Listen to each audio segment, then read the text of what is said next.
Segundo Mark Heidegger, filósofo alemão, o livro de hoje é a maior obra existencialista do século XX. Hoje, o Sempre um Livro apresenta o terceiro livro mais traduzido do mundo, ficando atrás apenas da Bíblia e do Alcorão.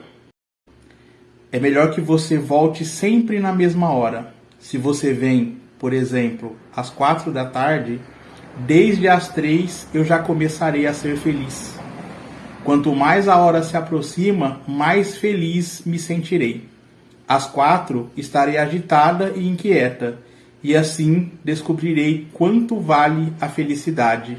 Se você vier a qualquer hora, nunca saberei quando preparar o meu coração. O Pequeno Príncipe, de Antoine Saint-Exupéry. Francês não é fácil não, né? É o Antônio de Saint-Exupéry, é isso aí. Este livro aqui dispensa apresentação, mas se vocês estão aqui nesse vídeo é porque ainda se interessam por ele e acho que muitas gerações vão continuar se interessando.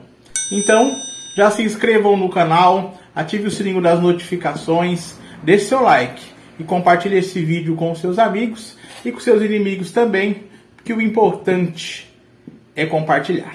Jean-Baptiste Marie Roger Pierre de Saint-Exupéry, mundialmente conhecido como Antoine de Saint-Exupéry, nasceu em Lyon, na França, em 1900. Seu pai era um conde e sua mãe também tinha uma origem nobre. Antoine era o terceiro de 5 irmãos.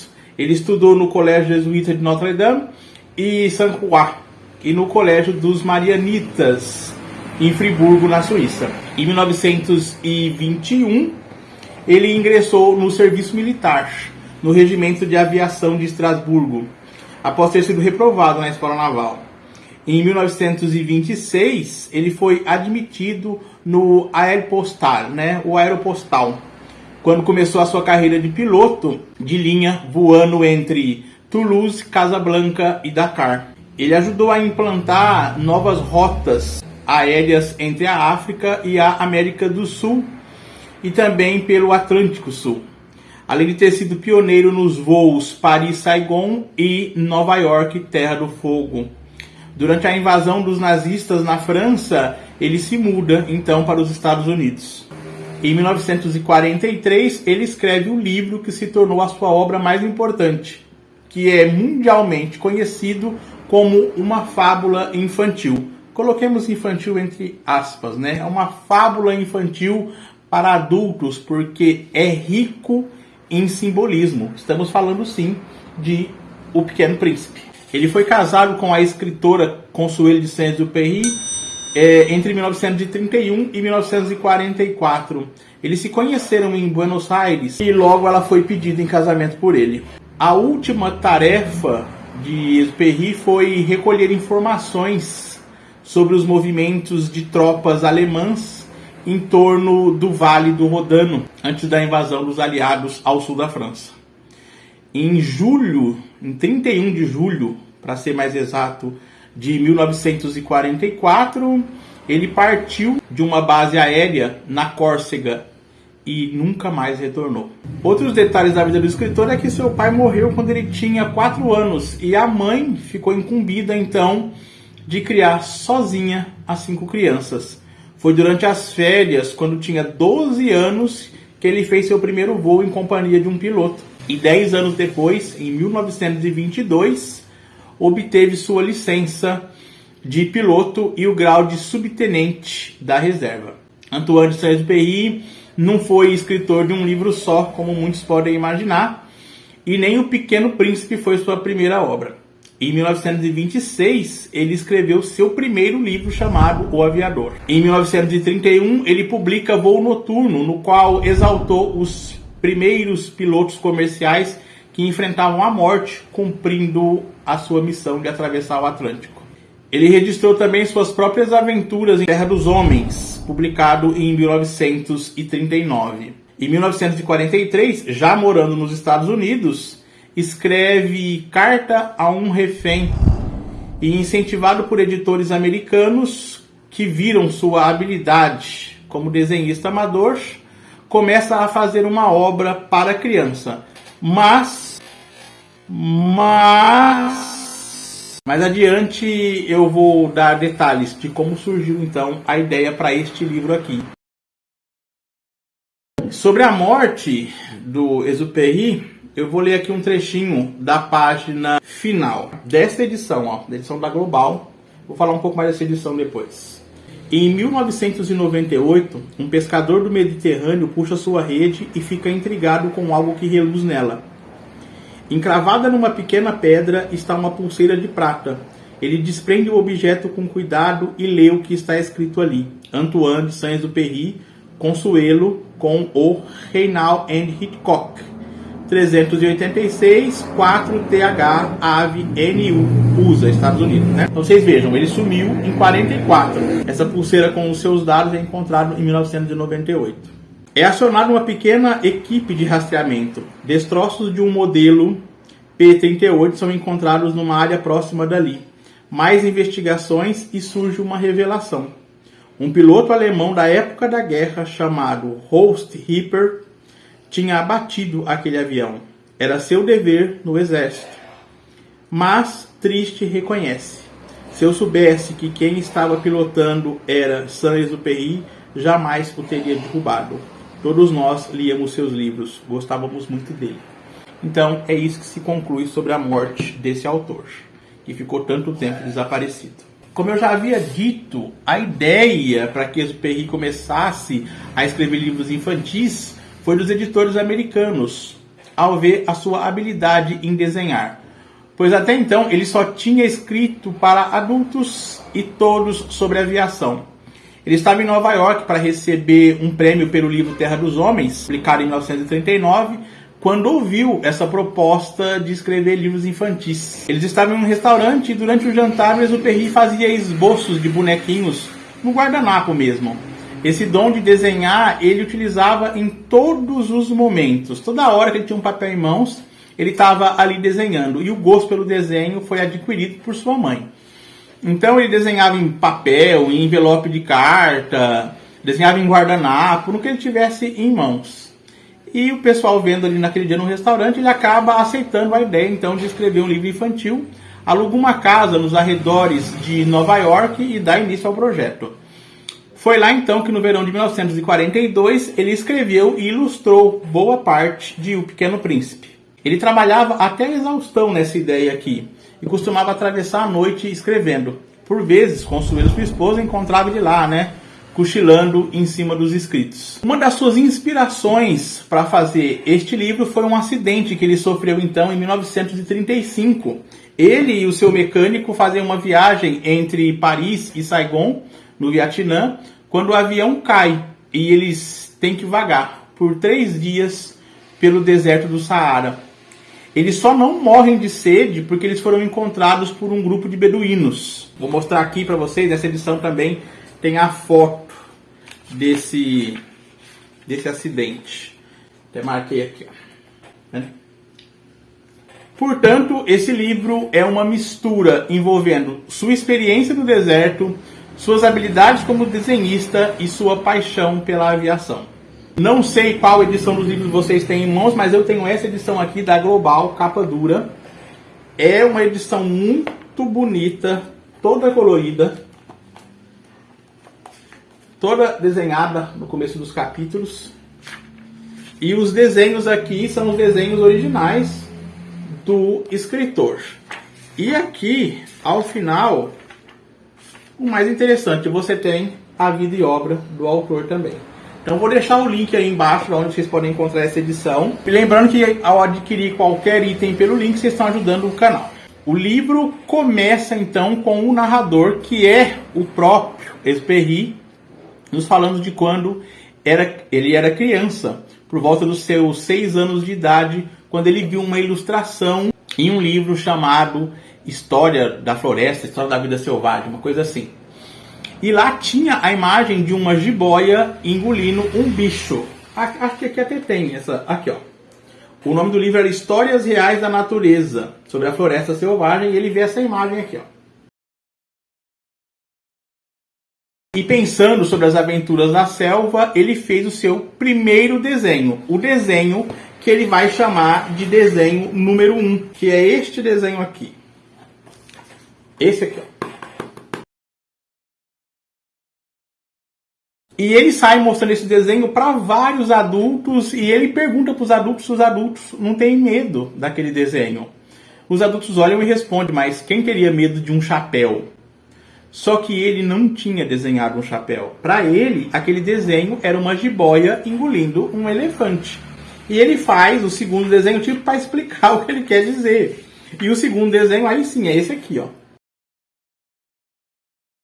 E assim, nesse vídeo aqui eu peço licença para vocês porque eu vou fazendo alguns comentários da minha leitura sobre esse livro. É a minha terceira leitura, tá? Eu li este livro, acredito eu, em 2003, depois eu li em 2010 e tô lendo e li pela terceira vez para poder fazer esse vídeo. Obviamente eu não vou contar tudo, mas vou contar algumas interpretações, algumas coisas que eu vi aqui. Então os adultos começam a desestimulá-lo de seus desenhos, dizendo que ele tinha que aprender coisas mais úteis, como gramática, aritmética, geografia, esse tipo de coisa. Frustrado porque ninguém compreende os seus desenhos, ele acaba seguindo o conselho dos adultos, ele vai estudar então aquelas coisas que as pessoas acham necessárias, como gramática, matemática, geografia, e ele desiste dos seus desenhos. Quando adulto, ele se torna um piloto e assume que pelo menos a geografia lhe foi útil, serviu para alguma coisa. Mas ao longo da vida ele continua. Em algumas oportunidades ele mostra o seu desenho número 1 para as pessoas e elas sempre respondem que aquilo é um chapéu. Uma pausa para algumas observações aqui. Eu fico me perguntando se não era o sonho do Antoine Exupéry ser desenhista, porque vocês viram, ele tinha grande habilidade com o desenho. Será que essa não foi a infância dele mesmo? Ele queria ser desenhista e desestimular?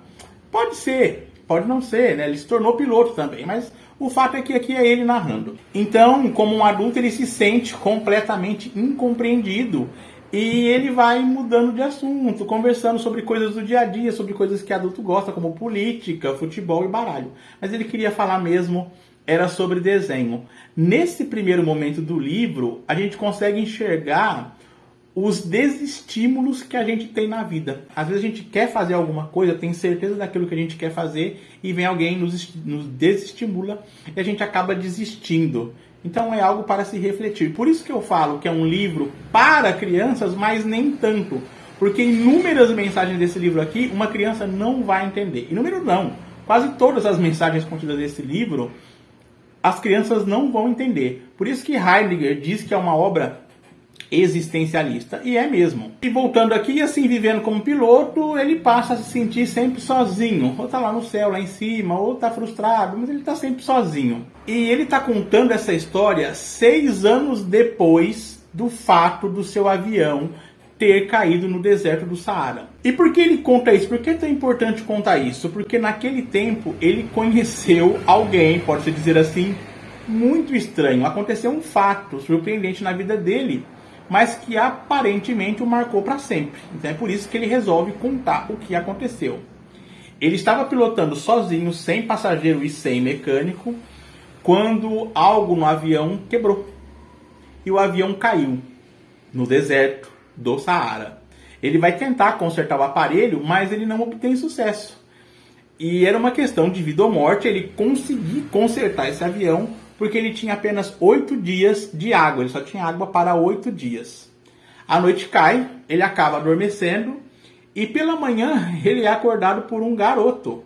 Mas aquilo era impossível, porque ele tinha caído a dezenas, a centenas de quilômetros de qualquer lugar que tivesse habitações. Ele olha aquele menino e ele faz para nós aqui até um desenho desse menino que aparece lá no meio do deserto.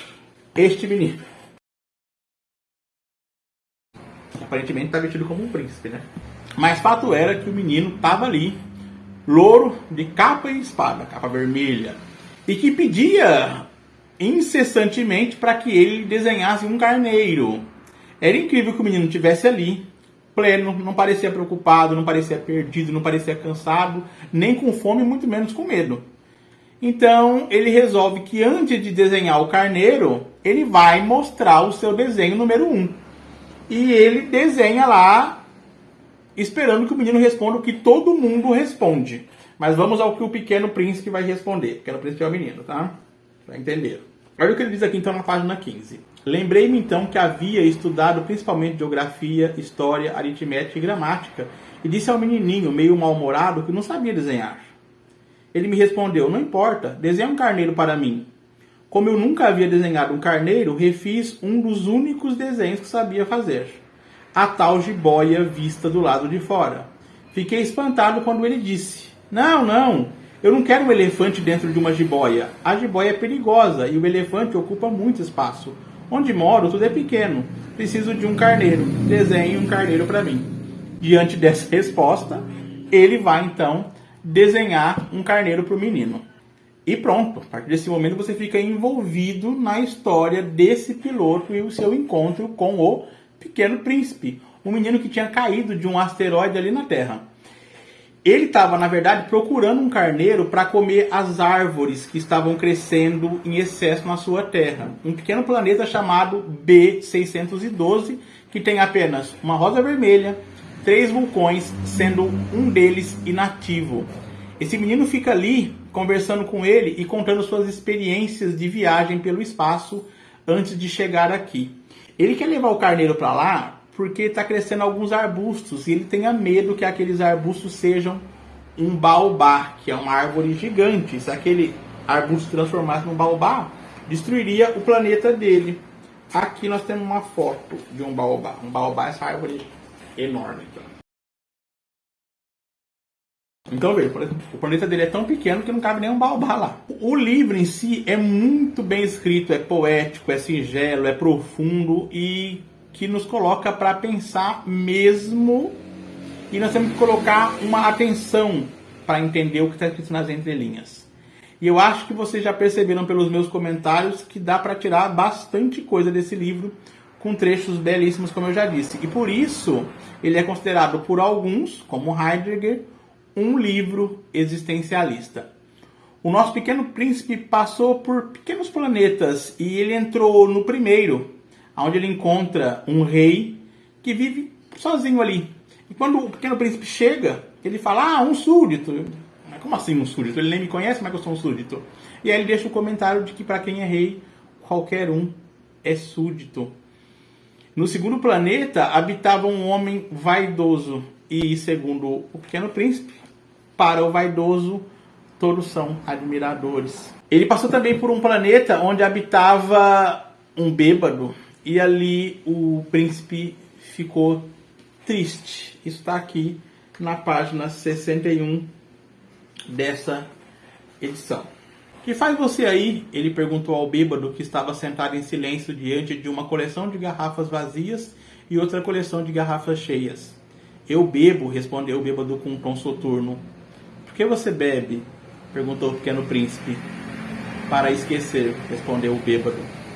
Para esquecer o quê? Perguntou o Pequeno Príncipe, cheio de pena. Para esquecer que tenho vergonha, confessou o bêbado, baixando a cabeça. Vergonha de quê? Insistiu o Pequeno Príncipe, desejoso de ajudar. Vergonha de beber, concluiu o bêbado, fechando-se de novo no seu silêncio. E o Pequeno Príncipe foi embora, perplexo. Os adultos são mesmo muito, mas muito estranhos, concluiu de novo o Pequeno Príncipe, continuando sua viagem. No quarto planeta, ele encontrou o homem de negócios, que passa o dia fazendo cálculos e que quer sempre mais. No quinto planeta, que era o menor de todos que havia passado, onde só havia espaço para um lampião e um homem, que acendia o lampião a cada minuto.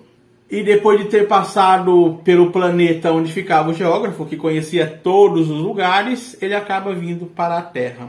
Mas é interessante que na passagem desses planetas, as pessoas têm uma visão apenas de si. O rei era si e para ele todo mundo era súdito. O vaidoso era vaidoso e para ele todo mundo era admirador. E a questão do bêbado. O bêbado bebe para esquecer, mas ele não vai conseguir esquecer quando ele ficar lúcido. Então ele começa naquele vício que vai aumentando. O vício começa com um pretexto e se torna um vício. O beber com os coleguinhas para se divertir. O bebo só socialmente. Uma hora pode virar um vício, né? Uma hora você pode querer esquecer alguma coisa. Então o melhor é não começar. Como vocês veem em outros vídeos do meu canal, eu sou um ferrenho defensor da lucidez plena, sem droga e sem bebida. Que também é uma droga bebida, né? Mas só que assim que o Pequeno Príncipe chega na Terra, o homem não foi a primeira criatura que ele encontrou aqui. Antes, ele conversou com uma cobra, que explicou aonde ele estava. É interessante que o livro começa com uma cobra, uma jiboia. E também é interessante que quando ele chega na Terra, ele encontra uma jiboia, ou uma cobra, né? E assim, para quem já leu ou já ouviu a história da Bíblia, no paraíso, quem mostra para o homem a lucidez não, né? O conhecimento do bem e do mal é uma cobra. O Pequeno Príncipe caiu do céu, encontrou uma cobra. Então existe aí referências, dá para pegar. Ele também vai encontrar uma flor de 3 pétalas do deserto. Ele encontra um jardim de rosas e por fim ele vai se encontrar com a raposa, um bicho esperto, que vai dar os melhores ensinamentos ao Pequeno Príncipe, a quem considere a raposa o grande personagem deste livro, o personagem mais interessante. E o diálogo entre o Pequeno Príncipe e a raposa são os diálogos mais citados por aí. E ela começa a ensinar ao Pequeno Príncipe o conceito de cativar, criar laços, se recusando a brincar com o menino até que ele a conquiste. Mas que tomasse cuidado, ela explica. Porque quando você cativa alguém, a pessoa passará a depender de você, ensinando assim os valores das relações. De forma sutil, a raposa critica a sociedade, dizendo que os homens estão cada vez mais distantes uns dos outros. E como temos sempre pressa, não temos como conhecer a fundo o que está ao nosso redor. Mas ele também vai falar da forma individual de cada um. Porque quando nos tornamos importantes para alguém, a seus olhos nos tornamos único. Eu sempre digo que as pessoas não amam a outra pessoa. Elas amam o que ela acredita que a outra pessoa seja. Criamos ilusões sobre as pessoas. É essa história, então, que esse piloto nos conta 6 anos após esse menino passar por sua vida.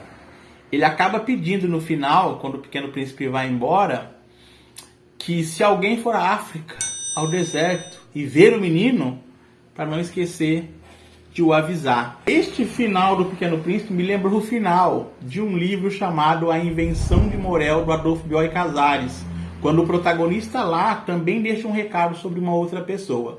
Eu vou deixar o link aqui para vocês darem uma olhada naquele vídeo e também ler A Invenção de Morel. Não estou dizendo que há relação entre o Pequeno Príncipe e a Invenção de Morel, mas é que o final da Invenção de Morel me lembrou o final do Pequeno Príncipe. Uma outra coisa sobre a cobra e sobre a jiboia do começo do livro, muitos veem ali uma interpretação da morte. Não importa o seu tamanho, não importa a sua estatura social ou humana, a morte sempre vai te alcançar. A morte é aquela jiboia. Se é um animal pequeno ou um elefante, ela sempre vai conseguir devorar você. É por isso que o primeiro encontro do livro é com a jiboia, né, com a cobra lá na terra. E no final também, quando o livro termina, tem isso lá.